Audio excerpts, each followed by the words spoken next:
동역자들을 도우라. 그 이름들이 생명책에 있느니라. 아멘. 누가복음 10장을 또 보겠습니다. 앞쪽에 있죠. 누가복음 10장 17절의 이 말씀을 함께 보시겠습니다. 누가복음 10장 17절부터 21절 말씀까지 보겠습니다. 신약 110조 누가복음 10장 17절부터 21절까지 함께 천천히 읽겠습니다. 시작. 70인이 기뻐하며 돌아와 이르되 주여 주의 이름이면 귀신들도 우리에게 항복하나이다. 예수께서 이르시되 사탄이 하늘로부터 번개같이 떨어지는 것을 내가 보았노라. 내가 너희에게 뱀과 정갈을 밟으며 원수의 모든 능력을 제어할 권능을 주었으니 너희를 해칠 자가 결코 없으리라. 그러나 귀신들이 너희에게 항복하는 것으로 기뻐하지 말고 너희 이름이 하늘에 기록된 것으로 기뻐하라 하시니라. 그때 예수께서 성령으로 기뻐하시며 이르시되 전지의 주제이신 아버지여 이것을 지혜롭고 슬기 있는 자들에게 숨기시고 어린아이들에게 나타내심을 감사하나이다. 볼소이다. 이렇게 된 것이 아버지의 뜻이니이다. 아멘.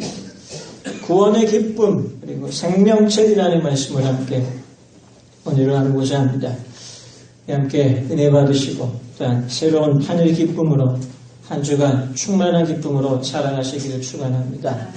오늘 말씀의 제목에 기쁨이 있기 때문에 유머로 말씀을 시작하고자 합니다. 이런 유머가 있습니다. 오늘 어떤 부인이 어느 날 저녁에 기분이 좋아서 식구들 위해서 멋진 저녁 식사를 준비합니다. 맛있는 반찬을 준비해놓고 남편과 아들과 딸을 식탁에 앉히고 부인은 방에 들어가서 멋진 드레스를 입고 식탁 앞에 짠 나타났습니다.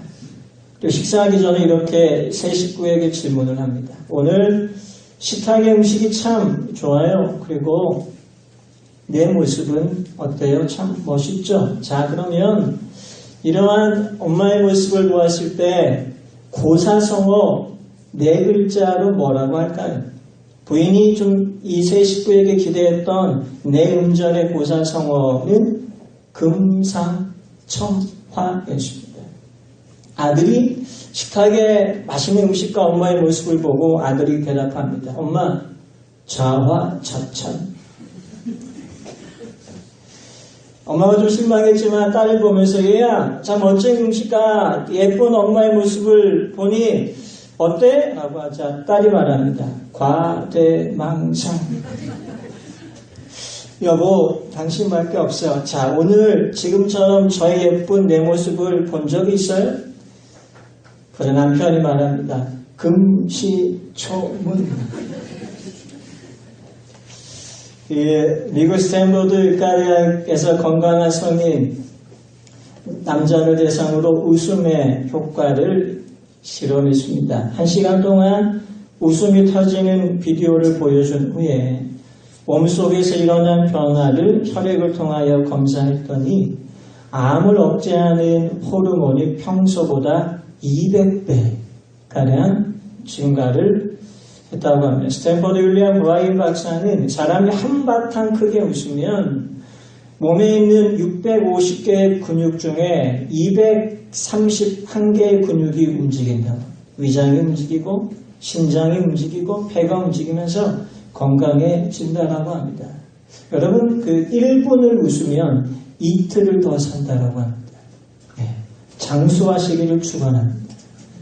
아멘이 적은 거 보니까 더 장수하시기를 축원합니다. 5분간 웃으면 500만 원 상당의 엔돌핀이 우리의 몸에서 생산된다고 합니다. 우리는 지난주에 함께 식탁교제를 나누면서 우리 교회 안에 어떤 기쁨, 축제들을 경험하면서 참 제 안에 감사와 기쁨이 있었습니다. 지난 주일 2부 예배를 회상하면 2부 예배를 마치고 함께 식탁교제를 나누며 행복한 우리가 식사를 했습니다. 그리고 모든 식탁을 정리한 후에 마지막까지 남아 계신 분들은 우리 교회 현관 앞에서 원탁 테이블에 두란두란 앉아서 주일 오후 예배를 야외에서 함께 찬양하며 예배를 드렸습니다.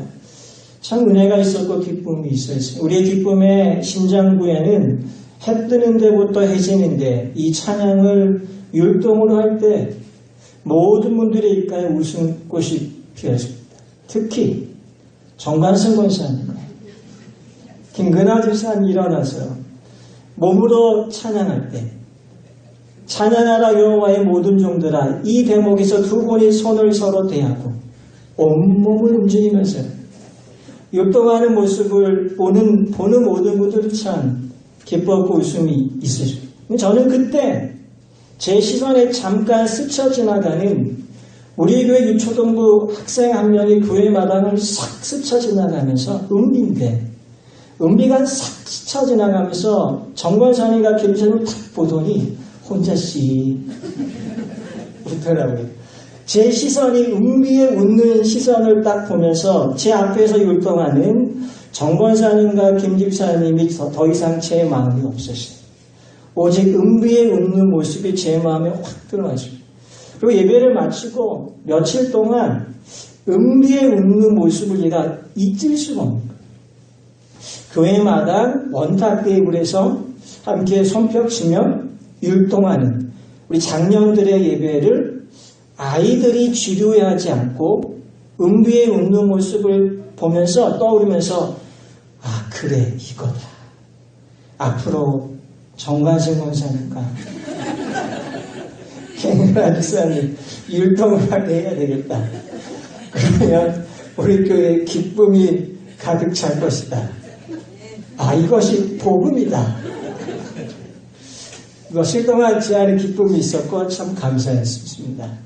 고린도서 6장 10절에 이런 말씀이 있습니다. 우리는 근심하는 자 같으나 항상 기뻐하고 가난한 자 같으나 많은 사람을 부요하게 하고 아무것도 없는 자 같으나 모든 것을 가진 자다. 그러니까 모든 것을 가졌죠. 예수님 한 분 때문에. 그래서 우리는 예수님 한 분 때문에 기뻐할 수 있습니다. 사도 바울은 이 기쁨에 대해서 이렇게 빌립보서 4장 4절에서 말합니다. 주 안에서 항상 기뻐하라. 내가 다시 쉬지 않고는 드렸습니다. 내가 다시 말하노니 기뻐하라. 기쁨을 명령으로 말씀합니다. 혼자 기뻐하는 게 좀 쉽지 않죠. 통계를 보아도 사람이 혼자 소파에 앉아서 TV에서 나오는 코미디 쇼를 볼 때 웃는 것하고요. 여럿이 함께 모여서 코미디 쇼를 볼 때 더 크게 웃는다고 해요. 그러니까 교회 공동체의 파워는 어디에 있냐면 함께 모일 때에 그렇게 웃을 수 없는 사소한 일들이 우리에게 웃음이 되고 기쁨이 된다는 거죠. 그래서 교회 공동체는 기쁨이 있고 은혜가 있고 축복이 있는 우리 모현중앙교회가 날마다 되었으면 좋겠습니다. 이 뇌과학자들이 이런 이야기를 합니다. 뇌는요, 진짜 웃는지 억지로 웃는지 모른대요. 우리 같이 한번 억지로 한번 웃어볼까요? 따라서 하겠습니다. 아하하! 예, 함께 웃을 때 기쁜 거죠. 옆에 있는 분들에게 이렇게 손뼉을 딱 마주치면서 우리 기뻐합시다라고 하이파이브 하겠습니다. 기뻐합시다. 기뻐합시다. 예, 좀 쳐드세요. 예, 기뻐합시다. 예, 우리 함께 기쁨으로 살아가는 새로운 한 주가 되시기를 주님의 이름으로 축원합니다. 오늘 본문의 21절에 보면 예수님이 기뻐하십니다. 이 복음서에서 예수님의 모습을 보면 의분하시고 슬퍼하시고 민망히 여기시고 불쌍히 여기시는 예수님의 감정을 많이 기록되어 있는데요. 오늘 21절 첫 문장을 보시면 어떻게 기록되어 있습니까? 그때에 예수께서 성령으로 기뻐하시며 우리 주님이 기뻐했어요. 주님이 왜 기뻐했을까요? 함께 이 주님이 기뻐했던 기쁨을 찾아보면서 우리 안에도 이 기쁨이 임하시기를 축원합니다. 주님의 기쁨에는 어떤 기쁨이 있냐면 제자들의 이름이 오늘 이 본문의 배경이 이렇습니다. 예수님께서 예루살렘을 향하여 가는 마지막 여행길에서 일어난 사건인데요. 소위 70인의 파송이라고 합니다. 70명을 훈련합니다. 자, 귀신 들린 사람을 만나면 두려워하지 말고 예수 그리스도 이름으로 쫓으라. 그러면 능력이 임할 것이다. 그러면서 주님의 능력과 권세를 70명에게 임파워먼트라고 해서 능력을 부어줍니다. 그리고 70명을 2명씩 짝을 지어서 보냅니다. 그들이 돌아와서 통쾌한 영적 승리를 직접 경험하고 오늘 그것을 예수님께 보고합니다. 근데 이 사실을 보고를 듣자 예수님이 기뻐하고 통쾌하고 놀라운 영적인 신비로움을 경험한 70명 앞에 뜻밖의 말씀을 20절에서 합니다. 우리 함께 같이 읽겠습니다. 시작. 그러나 귀신들이 너희에게 항복하는 것으로 기뻐하지 말고 너희 이름이 하늘에 기록된 것으로 기뻐하라 하시니라. 아멘. 우리의 이름이 어디에 기록되어 있어요? 하늘에 기록되어 있다. 우리가 누가복음 10장을 읽기 전에 빌립보서 4장 3절에서 어떻게 바울이 확신에 차서 말씀하고 있습니까? 생명책에 우리의 이름이 기록되어 있다. 한 사람 한 사람의 이름이 기록되어 있음을 믿습니다. 이것에 대해서 예수님이 기뻐했습니다. 그렇다면 우리도 기뻐할 수 있는 이유는 우리의 이름이 생명책에 기록되어 있다는 거죠. 성경에 만나보면 족보가 나오는데요. 두 가지의 족보가 유명한 족보입니다. 창세기 5장에 족보가 하나가 나오고 마태복음 1장 잘 아시죠? 오랜만에 성경을 읽려고 딱 폈는데 마치 마태복음 1장 1절 낳고 에이 덥자. 창세기 5장은 어떤 스토리냐면요. 이걸 아담의 족보라고 합니다. 누가 얼마를 살고 900살을 살고 800살을 살고 700살을 살고 근데 살고 다음에 이 창세기 5장이 어떻게 나와 있냐면 죽었더라. 이 단어가 계속 반복됩니다. 로마 시대, 로마가 세상을 통치했을 때 세상의 모든 길이 어디를 향해요? 로마로. 그 로마를 향하는 개선문을 제가 직접 가서 보고 왔습니다만 로마로 세상의 모든 길이 향했던 그런 시대가 있었습니다.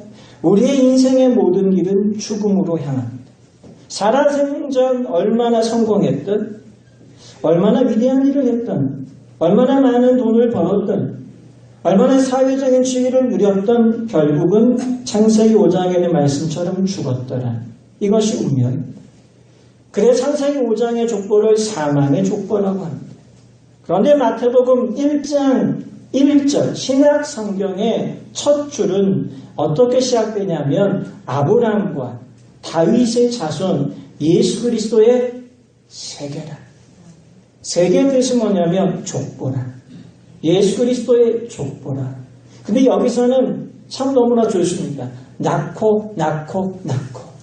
여러분 성공을 낳으시기를 축원합니다. 형통을 낳으시기를 축원합니다. 여러분들이 기대와 소원이 이루어지시기를 축원합니다. 이 낳고 마태복음 1장의 족보를 생명의 족보라고 합니다. 그러니까 이 족보에 등장하는 사람들은 안 죽었다는 말이야. 죽었어요. 그런데 죽음 너머에 지금도 영생하고 있는 줄 믿습니다. 이것이 구원입니다. 이것이 생명책이며 생명의 족보입니다. 그러니까 우리의 이름도 어때요? 마태복음 1장에서 성경의 위인들의 인물이 기록되어 있는 것처럼 이미 빌립보서 4장과 오늘 본문 누가복음 10장에서 우리의 이름이 오늘 20절에 너희 이름이 하늘에 기록된 것으로 기뻐하라. 그럼 이것을 어떻게 우리의 이름이 생명책에 기록된 것을 알 수 있냐 하면요. 성경에 두 가지 중요한 말씀을 소개합니다. 첫째는 요한복음 5장 24절에 보면 이러한 말씀이 있어요. 내가 진실로 너에게 이르노니 내 말을 듣고 또 나 보내신 이를 믿는 자는 영생을 얻었고 심판에 이르지 아니하나니 사망에서 생명으로 옮겼는다. 그래서 오늘 설교전의 선포가 사망에서 생명으로. 우리 함께 오늘도 한번 선포해 볼까요? 자, 할렐루야. 아멘. 자, 따라서 합니다. 사망에서 생명으로 옮겼느니라. 아멘. 요한복음 1장 12절에 이런 말씀이 있습니다. 영접하는 자, 그 이름을 믿는 자들에게는 하나님의 자녀가 되는 권세를 주셨느니라. 우리는 받은 거죠. 주님은 주셨고. 그러니까 요한복음 1장과 요한복음 5장에서 공통적인 단어, 생명책에 우리의 이름이 기록될 수 있는 공통적인 단어가 있는데 그것은 무엇이냐면 그 이름을 믿는 자에게. 나 보내신 이를 믿는 자는 영생을 얻었고 믿는 자는 심판에 이르지 아니하나니 사망에서 생명으로 옮겼느니라. 믿으면 사망의 책에서 생명의 책으로 우리의 이름이 기록되는 줄 믿습니다. 그러니까 생명책에 우리의 이름이 기록되어 있고요. 이 생명책에 기록되어지지 않는 사람에 대해서 요한복음 13장 8절에서 이런 말씀이 나옵니다. 죽음을 당한 어린 양의 생명책에 창세 이후로 이름이 기록되지 못하고 이 땅에 사는 사람들은 짐승에게 경배합니다. 짐승이 뭐예요? 마귀. 생명책에 기록된 사람은 누구를 예배해요? 하나님을 예배합니다. 만군의 여호와를 예배합니다. 예수님을 믿는 그 순간에 우리의 이름은 생명책에 기록되어 있는 거예요. 이것이 구원의 기쁨이요. 이것이 구원의 보증이요. 이것이 구원의 약속인 줄 믿습니다. 여러분 놀랍지 않습니까? 우리가 이 세상을 살면서 어떠한 특별 명단에 내 이름이 기록되는 것이 얼마나 기쁨입니까? 수능시험을 마치고 그리고 학교에다가 입학원서를 내고 이제 학교 홈페이지에서 합격자 발표를 기다리는 그날에 인터넷에 들어가서 조마조마한 마음으로 살펴보니까 내 아들의 이름이 있어요. 내 딸의 이름이 있어요. 그럼 어때요? 세상을 얻은 것 같잖아요. 그러니까 우리의 이름이 생명책에 확정되고 기록되어 있다는 이 사실을 누가 말씀하고 있습니까? 예수님이 말씀하고 있습니다. 이것이 구원의 기쁨이요. 이것이 구원의 확신인 줄 믿습니다. 그래서 우리가 함께 읽은 빌립보서 4장 3절에 바라보면 복음에 나와 함께 힘쓰던 저 여인을 돕고 나의 동역자들을 도우라.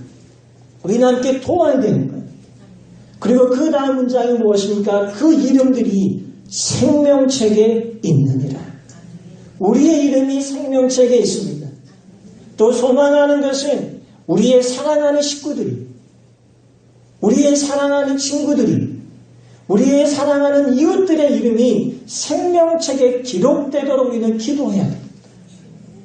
그들에게 예수 그리스도의 복음을 전해야 됩니다. 우리의 이름으로 그들을 구원할 수는 없지만 예수님의 이름으로 그들은 구원받는 줄 믿습니다. 예수님을 영접하는 그 순간에 사망에서 생명으로 옮기는 놀라운 축복의 역사가 우리의 삶의 자리에서 일어나시기를 주님의 이름으로 축원합니다. 이 구원의 기쁨을 받은 사람들은 두 번째 어떠한 기쁨이냐면 마음의 기쁨이 있어요. 새로운 미래를 주님을 향할 수 있어요. 더 이상 과거에 미이지 않은, 더 이상 상처에 미이지 않은, 더 이상 실패에 미이지 않은 오늘날의 시대는 어떤 시대입니까? 우리는 최첨단 시대에 살고 있어요. 그런데 최첨단 시대에 살면서 우리는 최첨단 병을 앓고 있습니다. 그 최첨단 병이 무엇이냐면 우울증입니다.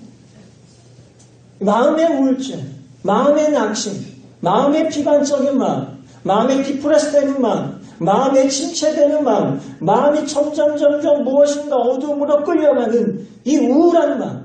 이것을 정신의학자들은 마음의 독감에 걸렸다라고 이야기합니다. 근데 우리가 예수님을 만나면, 우리가 구원의 기쁨 가운데 거하면, 우리가 교회 공동체의 즐거움을 함께 누리면 우리의 마음의 독감에서부터 치료되는 은혜가 임하게 될 줄 믿습니다. 그 성경에 그리고 이 시대의 위대한 인물들을 바라보면 믿음의 사람들도 이 마음의 독감인 우울증에 걸려있는 사람들이 많이 있어요.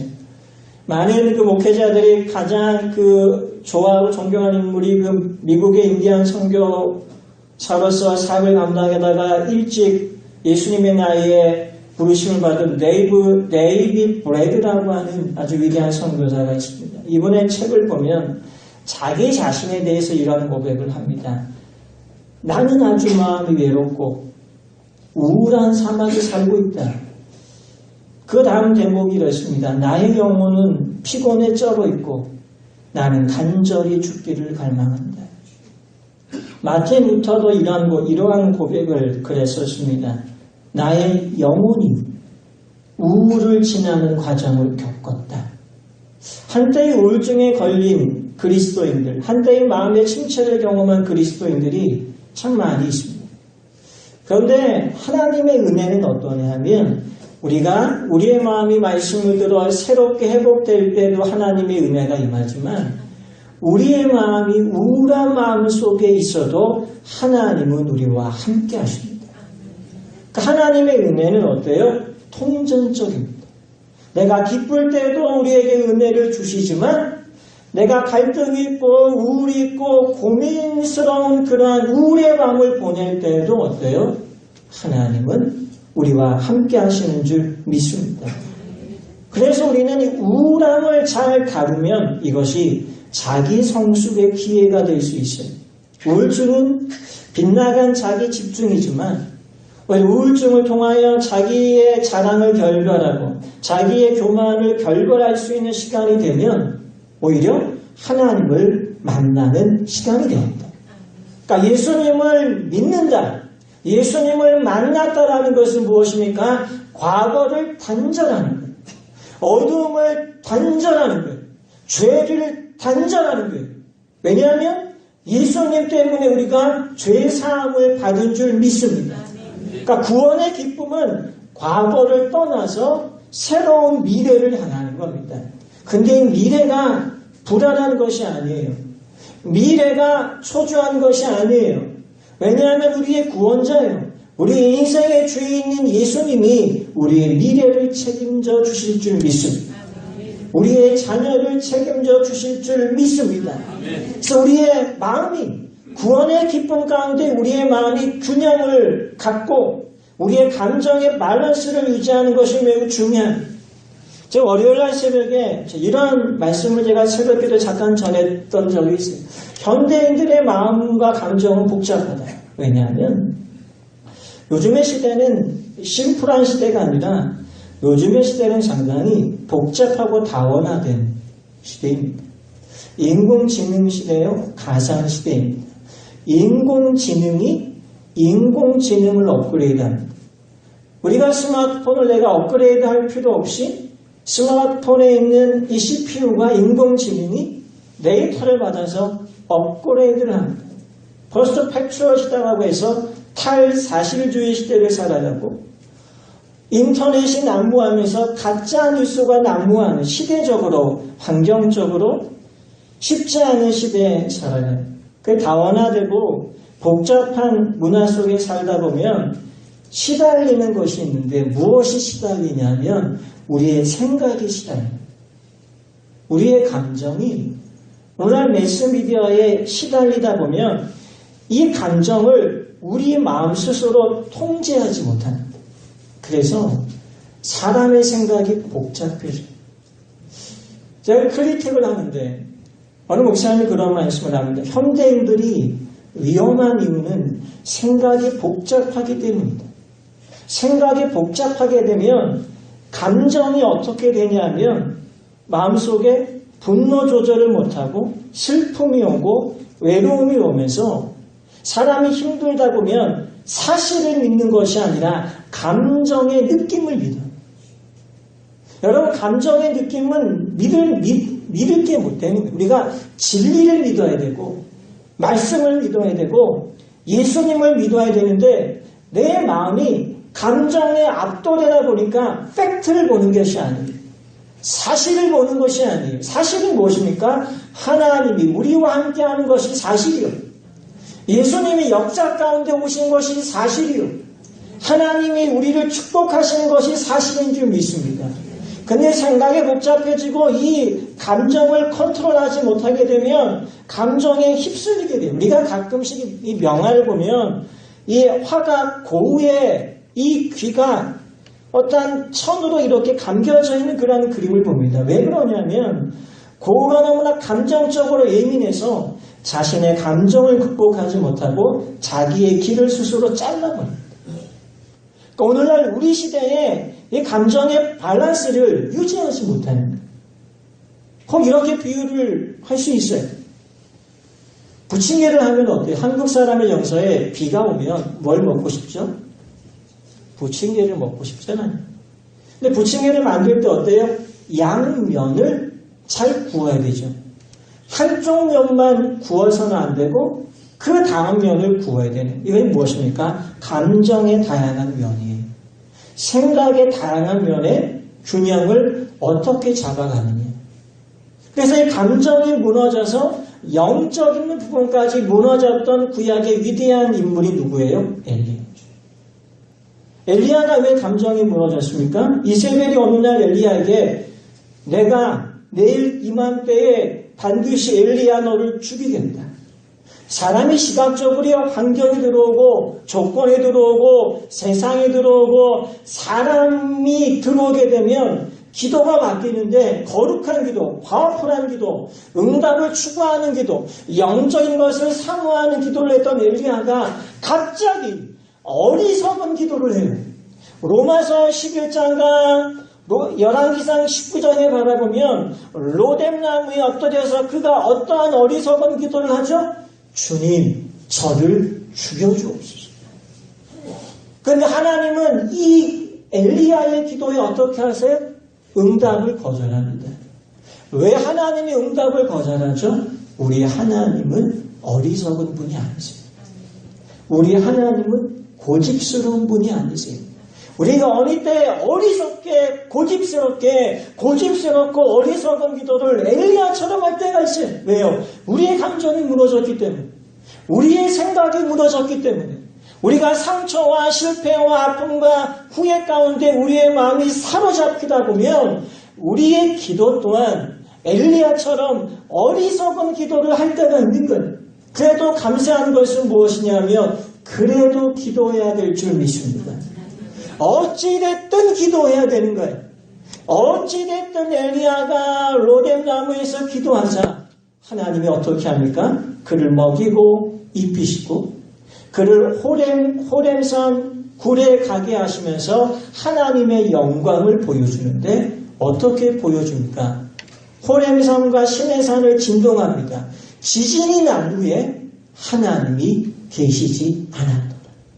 급하고 강한 폭풍이 불었는데 폭풍 이후에 호렘산에 하나님이 계시지 않았더라. 지진을 경험했어요. 폭풍을 보았어요. 그 다음에 불이 있는데 불이 지난 다음에 세미한 하나님의 음성이 들리기 시작합니다. 무너진 엘리야가 어떻게 회복되냐면 요한복음 5장 25절에 이런 말씀이 있습니다. 죽은 자들이 하나님의 아들의 음성을 들을 때가 오나니 곧 이때라. 듣는 자가 살아나리라. 우리가 주님의 말씀을 들으면, 우리가 주님의 말씀이 기억나면 세미한 하나님의 음성들이 우리가 함께 늘 주보에 첨부된 큐티집을 우리가 묵상하다가 어느 순간 나의 마음이 무너지고 어느 순간 나의 생각이 무너지는 그때에 무엇이 들려야 되냐면 여호와의 말씀이 들려야 돼요. 내 생각이 점점점 하나님의 거룩한 생각과 전혀 관계없는 생각으로 내 생각이 멀어져가고 내 생각이 분열돼가고 내 생각이 주님의 은혜와 관계없이 우리의 생각이 다른 방향으로 나아가게 될 때에 하나님의 말씀을 듣는 자가 살아나게 될 줄 믿습니다. 이것이 우울한 마음과 현대인들이 앓고 있는 최첨단의 심리적인 병에서부터 치료될 수 있는 믿음의 처방전인 줄 믿습니다. 말씀을 통해서 말씀을 들어야 되는 거예요. 그래서 하나님은 우리를 치료하십니다. 치유의 주체는 누구시냐면 하나님이십니다.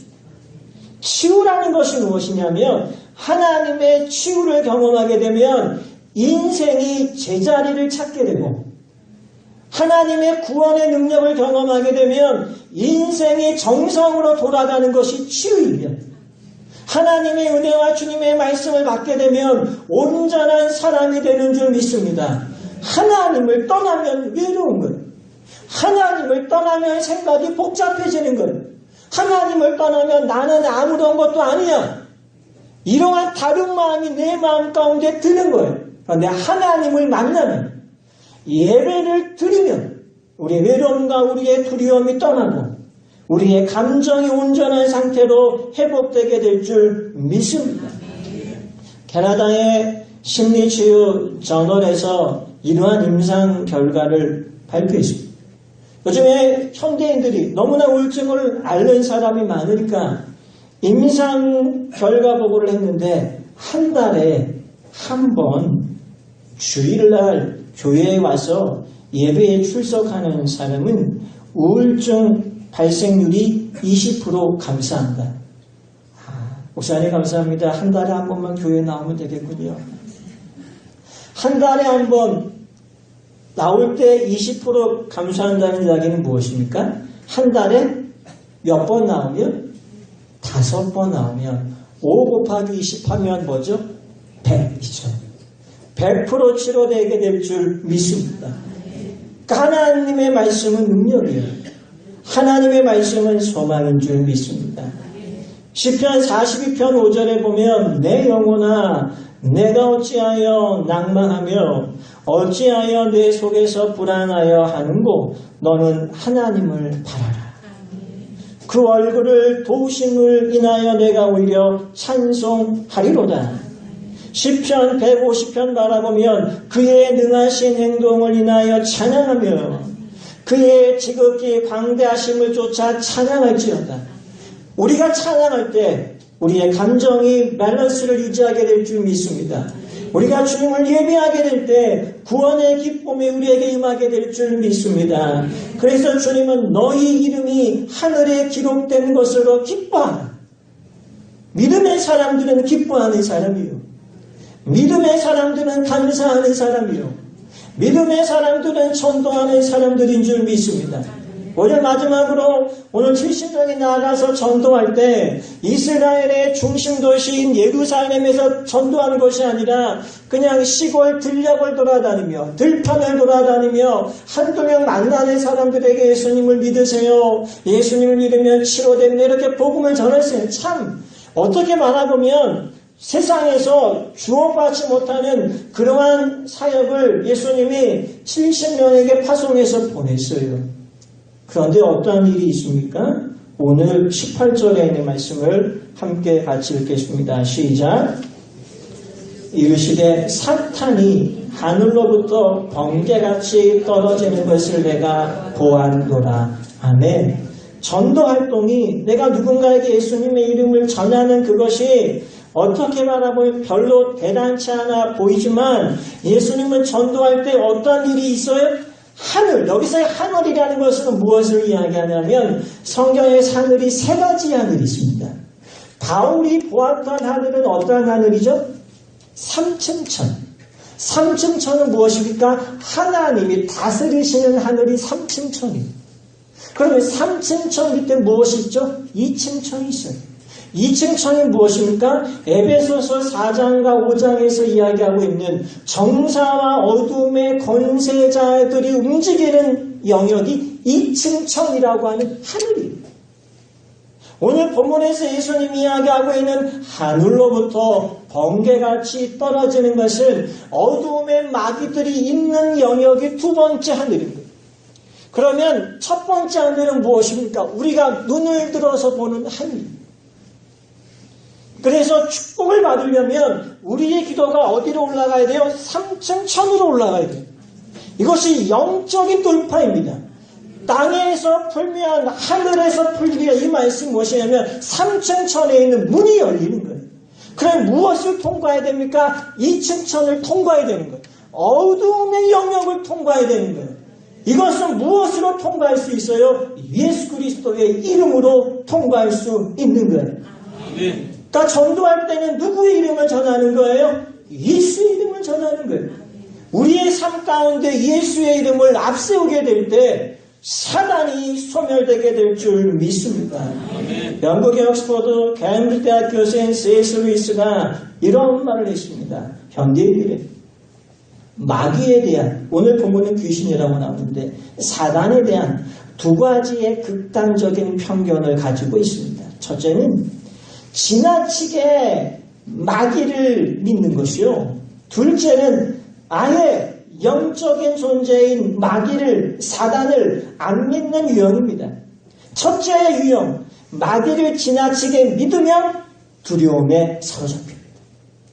두 번째, 마귀를 전혀 믿지 않게 되면 그야말로 그와 같은 사람은 마귀가 공격하기 아주 좋은 대상입니다. 우리는 누구를 믿습니까? 예수님을 믿습니다. 왜냐하면 마귀를 믿는 것이 아니에요. 세상의 영을 믿는 것이 아니에요. 세상의 공중 권세를 잡은 어두움의 존재를 믿는 것이 아니라 어두움을 멸하기 위해서, 마귀를 멸하기 위해서 이 땅에 오신 예수님을 믿는 예수의 군사들인 줄 믿습니다. 예수의 용사들인 줄 믿습니다. 우리가 복음을 전할 때 사람이 하늘로부터 번개같이 떨어지는 영적인 전쟁의 승리가 여러분들의 가정과 우리 교회와 이 모연 이 땅과 이 한반도에 임하는 구원의 기쁨을 경험하시기를 주님의 이름으로 축원합니다. 기도하겠습니다. 나는 우리에게 구원의 기쁨이 임하게 하여 주옵소서. 담대함이 임하게 하여 주옵소서. 하나님의 능력을 소망하게 하여 주시옵소서. 우리가 복음으로 불붙게 하시고 말씀으로 불붙게 하시고 우리의 마음속에 있는 심리적인 장애들이 다 치료되게 하여 주옵소서. 믿는 자에게는 능치 못함이 없으리라. 할 수 있거든이 무슨 말이냐. 예수의 이름으로 승리하게 하시고 예수의 이름으로 복을 받게 하시고 예수의 이름으로 치유받게 하시고 예수의 이름으로 승리하는 하나님의 사람들이 되게 하여 주시옵소서. 예수님의 이름으로 기도하옵나이다. 아멘. 우리 함께 찬양 주가 일하시네 함께 부르시고 동성으로 주시는 분들과 함께 우리 기도하는 시간 갖겠습니다.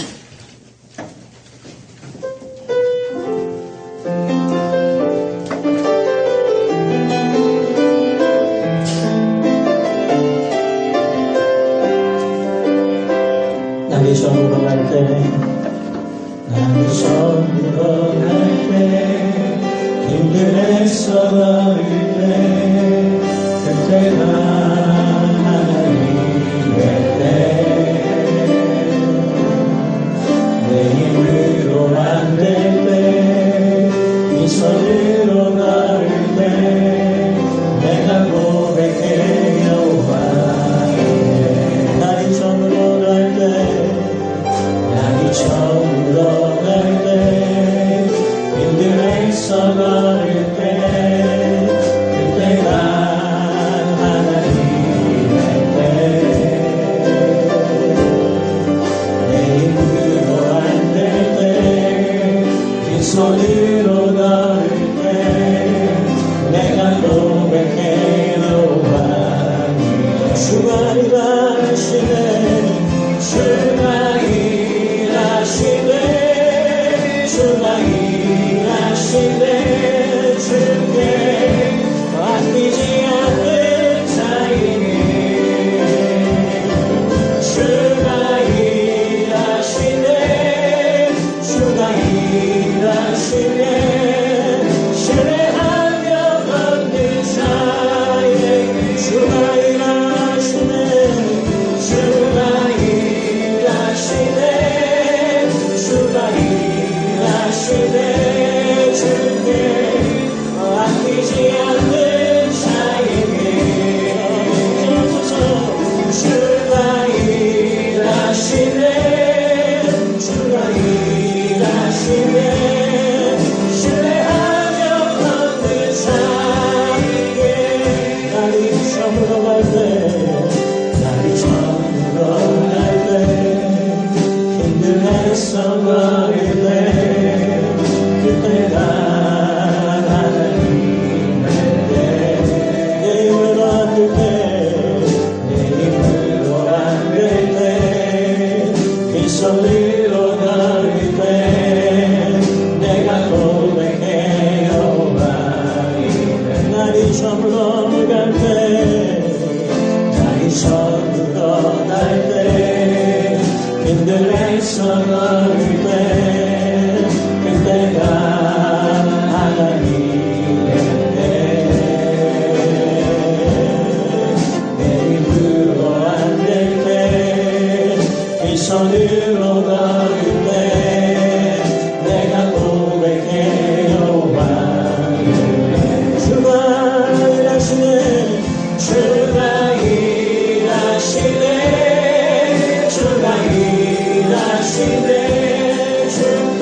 아끼지 않는 자에게